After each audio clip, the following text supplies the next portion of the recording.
Биыл еліміздегі үш тілді оқу жүйесін енгізген мектептердің бірі Көгілдір желкен білім беру желісінің құрылғанына 25 жыл.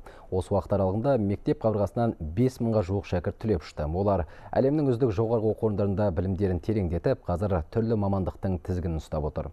Білім ошағы бүгінде шәкірттердің кезекті легін қабылдады. Алғашқы қоңырауды соққан 8 баланың арасында 10-шы сыныптың үздік оқушысы Мөлдір Қуанышбекова да бар. Үш тілде еркін сөйлейді. Сондай-ақ оқушылар арасындағы республикалық пән олимпиадасының күміс жүлдегері. Болашақта аудармаспен айналысуды мақсат еткен. Әр жетістігім үшін алдымен ұстаздарыма қарыздарымын дейді дарынды оқушы. Глобal Парс кешенінде көптеген жақсы оқушылар оқиды. Және оларды өте мейірімді ұстаздар оқытады. Менің ойымша, ұстаздар өте мейірімді.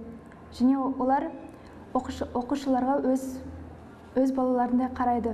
Көгілдір желкен кешені биылда шәкірттерге есігін айқара ашты. Мектеп табалдырығын алғаш рет аттаған бүлдіршіндер 5 сыныпқа бөлінді. Бала санына емес, сапаға баса назар аударамыз дейді ұстаздар.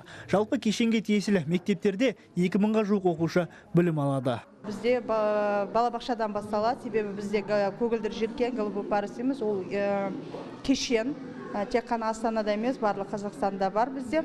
Сондықтан біз қазақ тілі, ағылшын тілін біз балабақшадан бастаймыз да, бірін-бірімен бізде сабақтастық бар. Балабақша, бастауыш мектеп, содан кейін жоғарғы сыныптарда. Ағылшын тілін балабақшадан бастау баланың ойлау қабілетін жетілдіреді дейді мамандар. Әзірге Көгілдір желкен мектептері Астанадан бөлек Алматы, Атырау және Бурабайда жұмыс істейді. Сондай-ақ тағы бірнеше қалада кешенің бөлімшелері бар. Нұршапағат Несіпбаев, Арман Ақшабаев, Хабар 24, Астанадан.